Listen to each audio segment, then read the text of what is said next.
एक जंगल में तीन मित्र रहते थे, जिनमें से एक घोड़ा जिसका नाम कालू था, एक गधा जिसका नाम मंगू था और एक बंदर जिसका नाम बंटी था।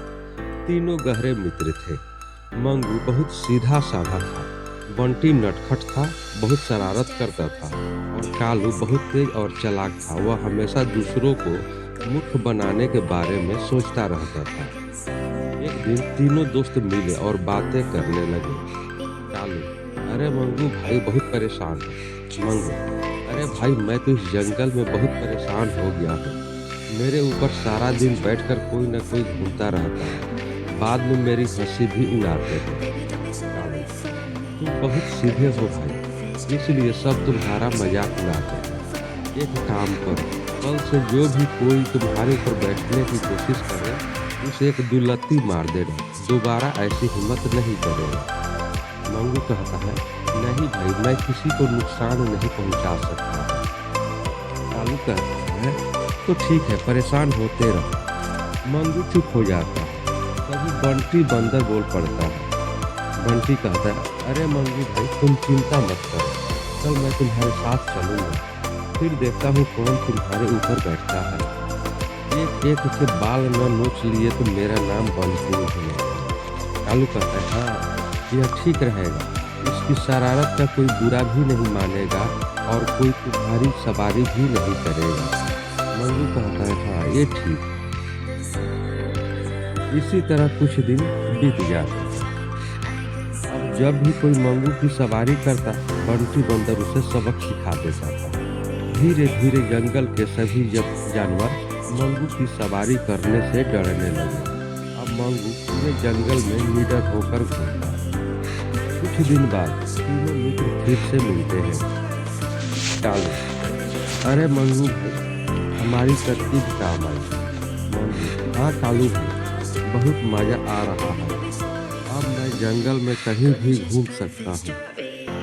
कालू: मंगू और बंटी सुनो, मुझे शहर के सर्कस में काम मिल गया है। मैं शहर जा रहा हूँ, यहाँ की घास खा खा कर बोर हो रहा है। वहाँ सर्कस में चने और मेवा खाने को मिलती है। अरे कालू भाई, तुम कहाँ चने के चक्कर में कैद होने जा रहे हो? तुम्हें पता है सर्कस में कितने कोड़े मारे जाते हैं, दिन रात काम दिया जाता है, यहाँ आज़ादी से घूमते हो, वहाँ बांध कर रखा जाता है। कालू: तुम नहीं जानते, वहाँ कितने करतब सिखाए जाते हैं। तो सीखने के बाद जब मैं वो करतब लोगों को दिखाऊंगा तो कितने लोग ताली बजाएंगे। यहाँ मुझे तुम दोनों के अलावा कोई नहीं जानता। वहाँ कितना मजा आएगा। दिन में सिर्फ 2 बार करतब दिखाने हैं, उसके बाद मजे से सोते रहो और वहाँ पे एक नौकर भी मिलेगा मेरी देखभाल करने के लिए। वह मुझे नहलाएगा, मेरी मालिश करेगा।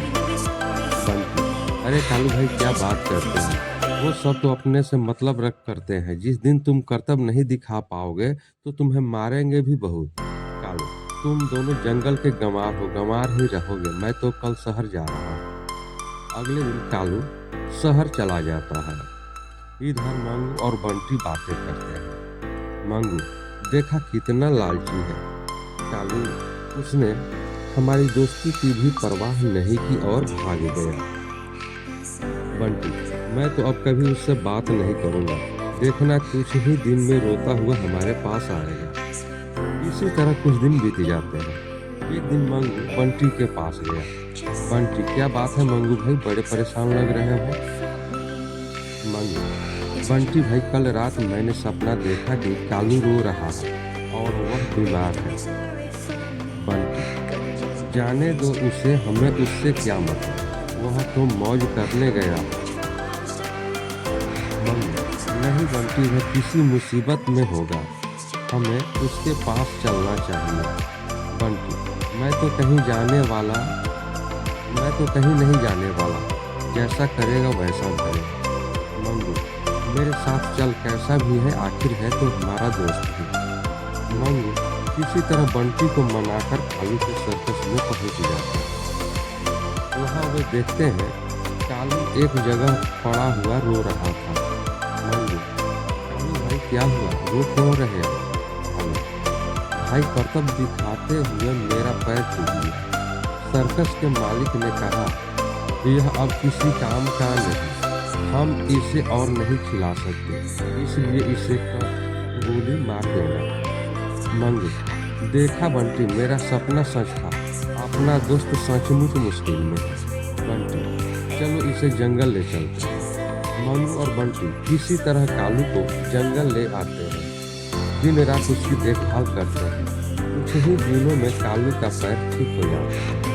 वह पहले की तरह दौड़ने लगता है। कालू, भाई मुझे माफ कर दो, मेरे लालच ने मुझे मौत के द्वार पर पहुंचा दिया था। अब तुम दोनों की दोस्ती ने मुझे बचा लिया, अब मैं कभी लालच नहीं करूंगा। उसके बाद तीनों दोस्त मिलकर रहने लगे। अब इस कहानी से शिक्षा मिलती है कि लालच बुरी बला है। जितना मिले उसी में संतोष करें, जितना मिले उसी में संतोष करना चाहिए। दोस्तों, यह कहानी आपको कैसी लगी? कहानी को लाइक करें, शेयर करें। चैनल पर नए हैं तो चैनल को सब्सक्राइब कर लें।